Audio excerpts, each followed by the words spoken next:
Hi, thanks for tuning in. I'm Alex Panagotakos, Spokane County Census Committee Coordinator with Innovia Foundation. And I'm joined here today by friends and colleagues, and we're here to talk about Census 2020.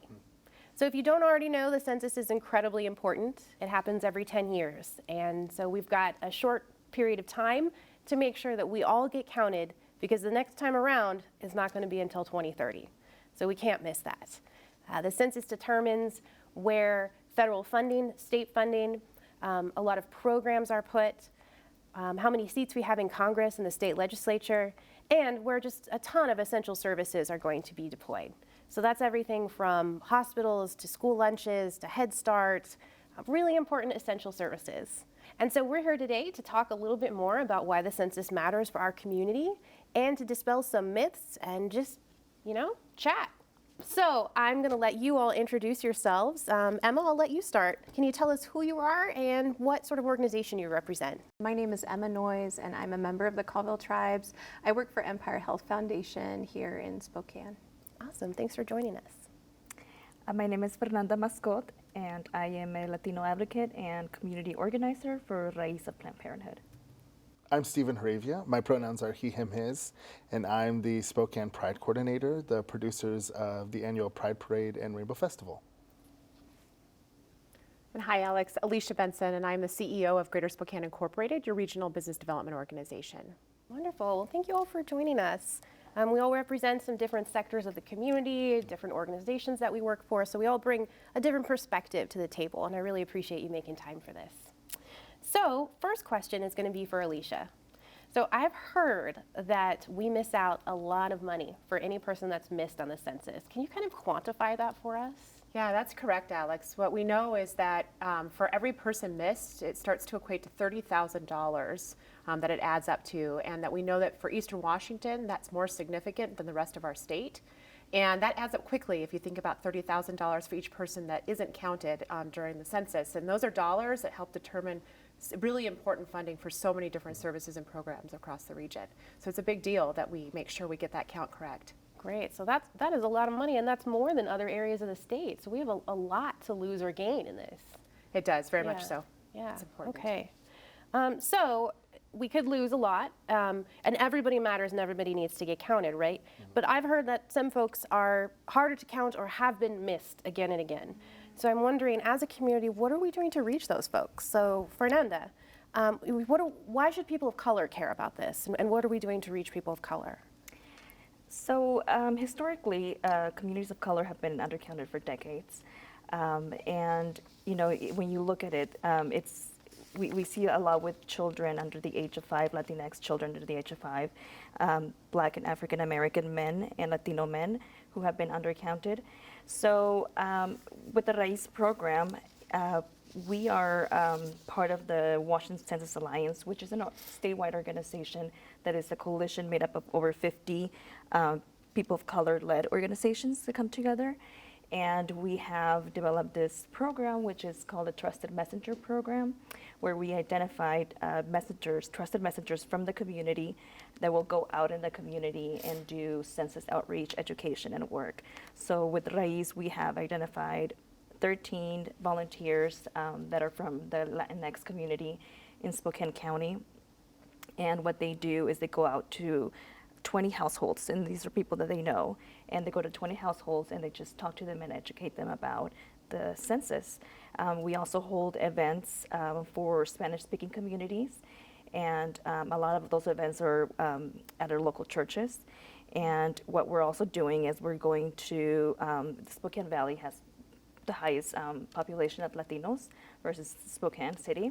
So what we do, and we also have a lot of businesses there, Latino businesses there. So what we do is we go to the restaurants and the markets that are Hispanic and Latino, and we talk to the owners so that way they can have information there for the community. Stephen, another hard to count or undercounted group is the LGBTQ community. Why should they care, especially if they don't see themselves on the census? Absolutely. Well, I think, when we start getting into dimensions of difference and start talking about gender and sexual identity, it's a little bit harder to see in people, right? When we start talking about the trans community or the greater LGBTQ plus community, When we think about this, the situations that they can be in or the housing situations that they're in, it is highly likely that they're not in housing. And so when we begin to consider and try to capture these folks, it's a little bit more difficult. I think there's also some fear around them having to identify on an official document and what that could imply. What is it like for a same-sex couple to say that they're a same-sex couple? And I think there's some fear around that. But I think specifically, there's also, it's super important for the LGBTQ plus community to get counted. Some statistics say that, when we look at households utilizing SNAP, it's about 9.7 of households that are non-LGBTQ plus that access SNAP resources, whereas LGBTQ plus households access about 22% of the resources. When we look at Medicaid, I think it's about 13% of non-LGBTQ plus households, they utilize Medicaid, whereas it's almost 21% of LGBTQ plus households that do. So those are large numbers of people who are accessing that identify on some spectrum, and all of that money is determined through the census. The census helps determine that money. I think it's also important when we think about representation and governmental policy and the way that influences and affects the lives of the LGBTQ plus community. It all comes back to are we visible and are we seen? And the way that we can make that happen is through getting counted. Yeah, absolutely. Yeah. Thank you. Well, speaking of visibility, Emma, it's my understanding that if Native Americans, American Indians fill out the census in a particular way, they may in essence be erased. Can you tell us more about how do you make sure you get counted as an American Indian, Alaska Native? Yeah, it's such an important question. As an American Indian or Alaska Native person, you're one of the few populations that's really being counted three ways: as an individual, as a household, and then for the tribal affiliation that you're listing. And so it can be really easy for you to fill out the census and not actually get counted as one or more of those things. So one of the particular important ways to be able to not be missed as a Native American person is that you list Native American as your race or ethnic identity on the census, and Native American or American Indian Alaska Native only. Now there's many folks in our community that are multiple races that come from a mixed ethnic background, but that identify most with being a Native American or Alaska Native person. And so if you do not indicate that you are Native American only, you get kicked over into essentially the two or more races category, and then are really lost to the data in terms of being counted as a Native person. So it makes a difference whether you put Native only or American Indian Alaska Native only. And then does it matter who the number one person on the form is? Such, again, a really important question. So when you're filling out the census, you'll see that there's that number one person or head of household in the census. And so it's really important that if there is a head of household or a person in the home that is Native American, to indicate them as the head of household. And that way you are actually counted as a Native American household. If you put, so for example, my background is I have a Native American father and Danish immigrant background mother. If we were just to have my mother listed as a head of household, this would no longer be a Native American household, even though my parents, one of them is Native American and their child is Native American. What if you are a single mom and your child is Native American and you're white, let's say? Can you put the child, even though they're definitely not the head of the household, as the number one person? You are able to indicate that that's the head of household. Great. Okay, that's really good to know. I think I don't know how many people know that, but that makes a big difference. And that's the only racial or ethnic group whose funding and identity is so tied to exactly how you fill that out, right? It's really true, and it actually brings up another important point. So you will get asked an additional question after you indicate that you are American Indian or Alaska Native, and that is your tribal affiliation. And that's actually a write-in portion, so you will be, if you're filling this out online, you'll be typing that in. If you're physically writing, you'll be writing it in. And we really strongly urge everyone to be able to use the exact exact way that your tribe that you're listing is the exact kind of spelling or name of that tribe that's on the Bureau of Indian Affairs kind of website. That's the easiest way to be able to look up exactly what you would want to have on there. So for example, I'm a member of the Confederated Tribes of the Colville Reservation, but it would be really easy for me to list Colville Confederated Tribes or maybe the specific tribe or band that I am from. But really, in order to ensure a more robust set of data with regards to our American Indian Alaska Native population, it's ideal to be able to have that spelling that is the same tribe listed under BIA. However, if you come from a tribe that's not federally recognized or not state recognized, feel free to be able to type that in and spell it as however you are preferring to spell it. Okay, good to know. Thank you. This is the first census where they're going to be asking us to respond online, right? And I think that's great for some populations. You know, some generations are going to totally dig that. And for some, it's going to be a real barrier.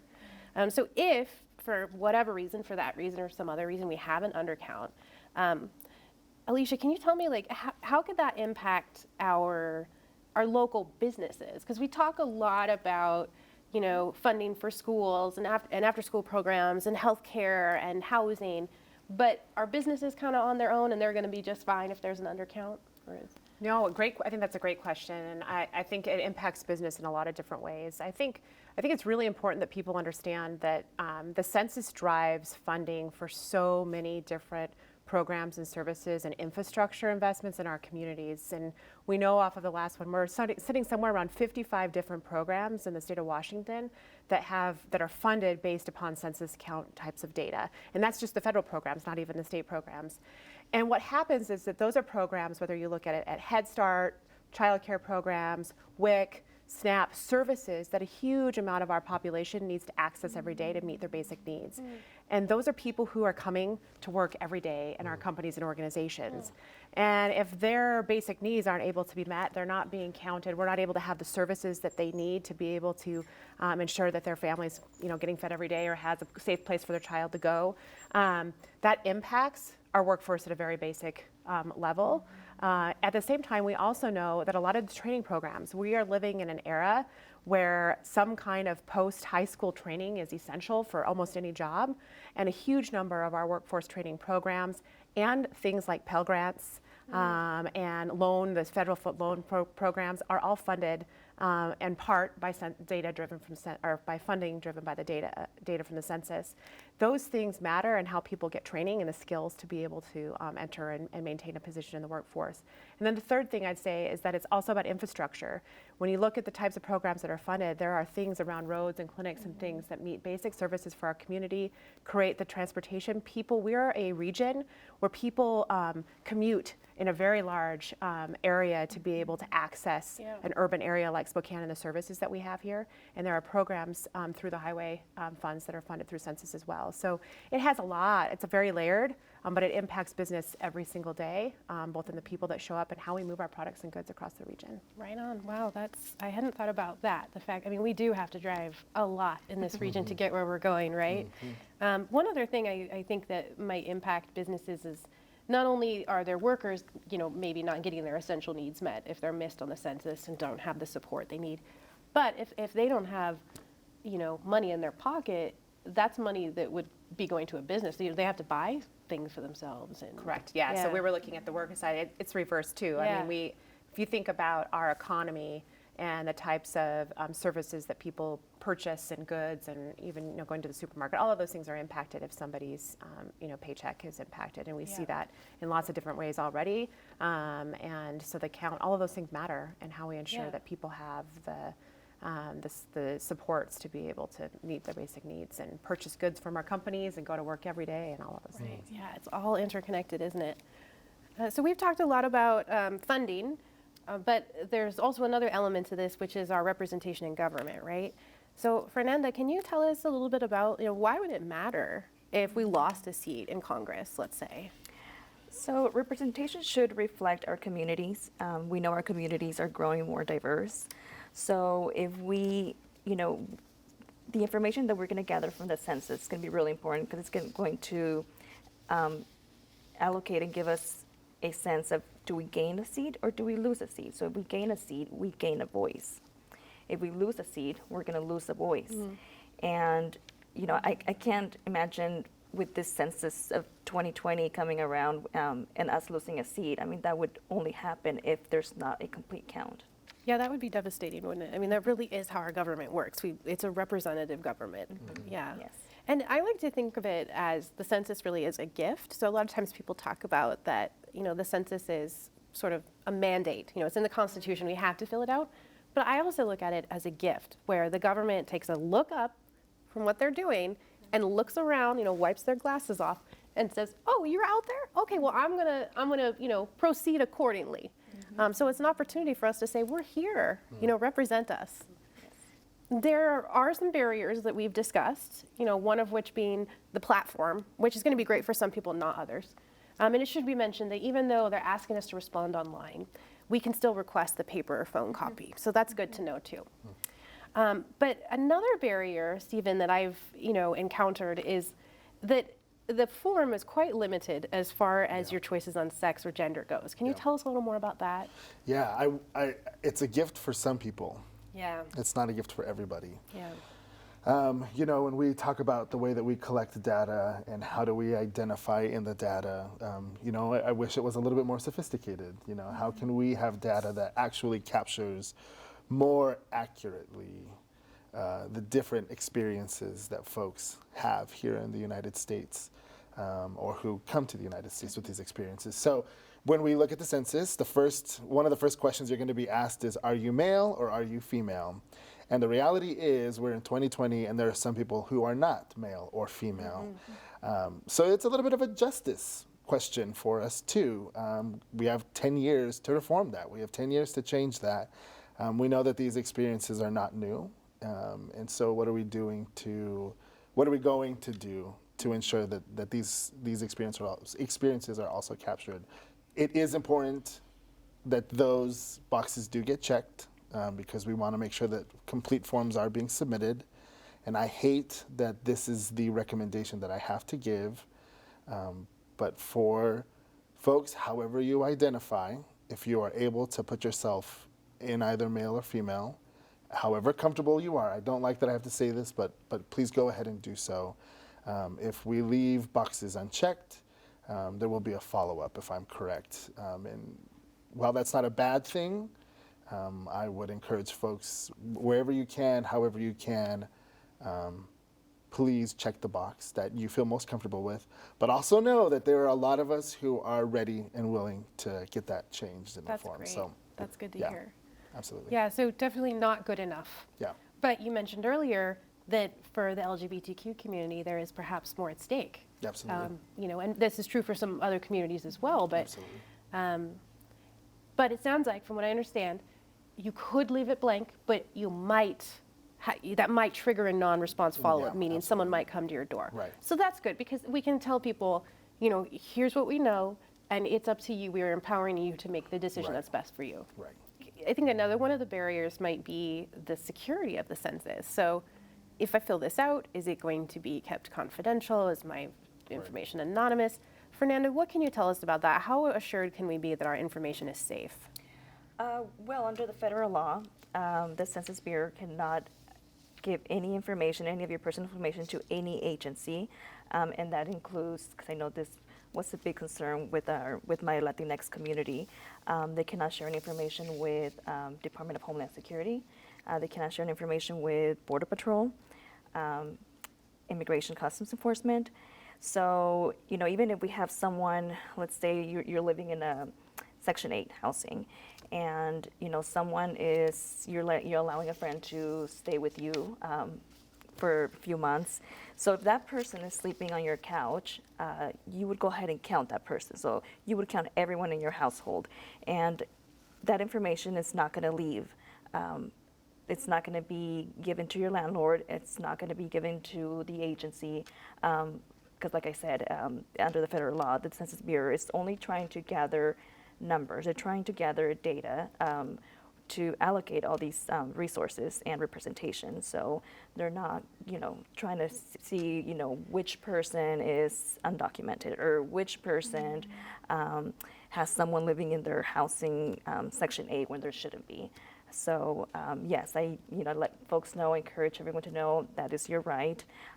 Your right is to fill out the census without being scared, without having no fear. Great. And you mentioned folks, without fear, if you are undocumented, for instance, there is no citizenship question, correct? Correct. Okay. There's no citizenship. No citizenship No. question. So I do know that everyone counts, including people who are not citizens. Can you tell us a little more about that, why that is, and all of that? The census brings a lot of funding for a lot of resources, basic needs of the community. And folks that are not citizen, they're still our neighbors, they're still members of the community, and they contribute a lot to this community. So a lot of the funding that we're going to get, it's going to be towards covering the roads or covering the sidewalks, preschool, after school programs, lunch programs. So these are all basic needs that we all use and that we all need to access. So it should not matter of your immigration status. Everyone needs to be counted. We're all here, we're all part of the community, and we all contribute to the community. I'm wondering about folks in particular who live on reservations, because I've heard the Census Bureau will not deliver to P.O. boxes, and don't most reservations have rural routes or P.O. boxes? Can you tell us about that, Emma? Like, how do we count folks out there? I want to make sure they don't get missed. Yeah, so it's really a challenge, and this is something that has been a challenge nationally, that many folks on reservations do use P.O. boxes or have kind of rural or remote addresses. So, earlier we talked about how there's there's many different factors that kind of classify you as a hard to count or hard to reach population. American Indians and Alaska Natives are a hard to count population, and reservations, those living on reservations, are hard to count population. And so the approach really in our area is to be able to drop off. So instead of kind of doing that initial information about the filling out the survey online, it's dropping off the survey hard copy to every physical address, to every home on the reservation. And then if there's non-response there, sending a reminder to be able to fill out that census information. And then if there is still no response, then an enumerator, so someone hired by the Census Bureau, and often locally hired, folks from your area, usually often your own community, will then be going door to door to be able to help remind you to complete the census and assist with answering any questions that they might need to. But don't a lot of folks from the American Indian population live in cities? According to previous census information and a lot of other research, it looks like, over half of our Native populations live in urban areas, and that's due to many a factor. I myself live in an urban area. I live in Spokane, Washington, and it's just as important to be able to have accurate counts of American Indian Alaska Native people and households in urban areas. And so here, we also have people in our community that have been trained through the Trusted Messengers. The Trusted Messengers approach that was mentioned earlier. And so those folks are doing everything that they can to be able to get the word out about how to really approach completing the census if you're an American Indian Alaska Native individual. We have a high number of folks that are accessing really critical services from places like the American Indian Community Center. So the American Indian Community Center has been a leader in being able to basically get trusted messengers trained in being able to get information out to the urban Indian community about completing the census and being a site for people to be able to complete the census online. American Indian Center, the reason why I started talking about the P.O. box factor is that they actually serve as kind of the mailing address for over 200 plus individuals in our community. Wow. And so that's really a central kind of point to be able to get out that information. Wow, that's great. So American Indian Community Center is stepping up. I've heard, each of the tribes themselves have really stepped up to do outreach. Sounds like Native Project is doing amazing stuff. And Empire Health You all are the reason why we were able to, fund an extra 3 billboards specific to this population too. So make sure you give yourself a pat on the back for that too. Thank you, Alex. It's just really important work to be Yeah. able to be a part of. And we just know that across the board, whether you're rural or urban, our American Indian and Alaska Native populations are undercounted. And this is no time to become invisible because we exist, we're here, and we also, like anyone else in our community, contribute and depend on a lot of the services and resources that are tied to the census. So we've heard a lot about what we're doing for the American Indian community and the Latinx community and communities of color. Stephen, what are we doing to reach the LGBTQ community? Well, I think we have a pretty unique positioning in we put on a party every year, even though it's not really a party, but it's perceived to be a party. So kind of using that as our strength in this process. So what the census has allowed us to do is really coalition build with all the other LGBTQ plus nonprofits. And so we're doing what comes natural to us and we're throwing a party. Awesome. We're thinking about, or we're in the process of developing a taco about it Tuesday or a taco about it, the 9 at 9. So those 2 ideas. But essentially we're going to be gathering folks and giving them the opportunity to ask questions, but also fill out the census. So that'll be coming out in the next couple of weeks. On a national level, we've actually connected with all the national pride organizations within the United States, and we are starting the hashtag #WeCountToo. Awesome. And so all of the organizations will be going live with a little campaign here soon too. Great. Yeah. That's great to hear. And Alicia, what can businesses do to get engaged in this?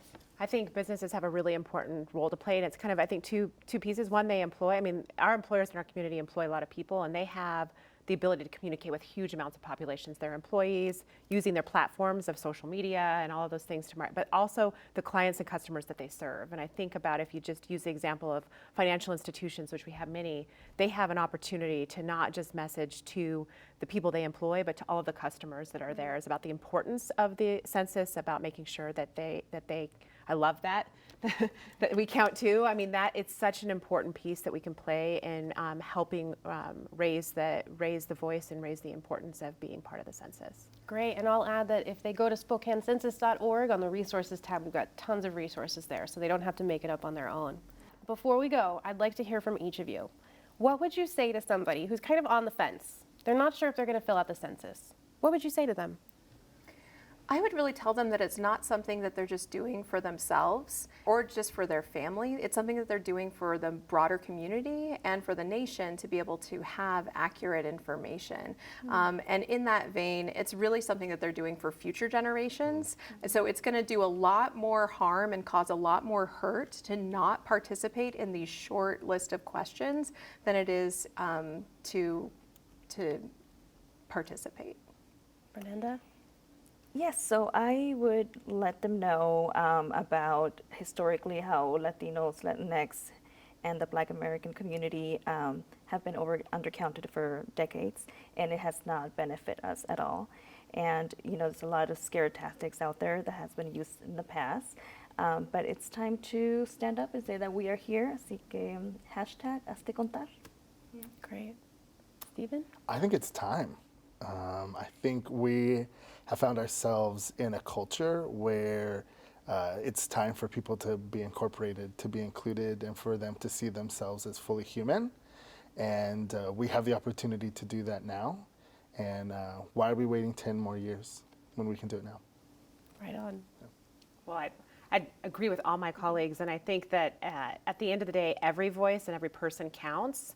And it matters for our community, and it matters for our region, and it matters for our state. People may not know, we actually added a congressional seat the previous census, and that matters in how we have a voice for the state of Washington and making decisions on how dollars and people are funded. And so your voice and your vote and your taking that time, it matters, and it counts. Get counted, yeah. Great, well thank you all for joining me today. I've learned so much from you. I'm amped up, I am super excited about this. So if you are too out there tuning in, I encourage you to check out SpokaneCensus.org and learn more to find out what you can do to make a difference.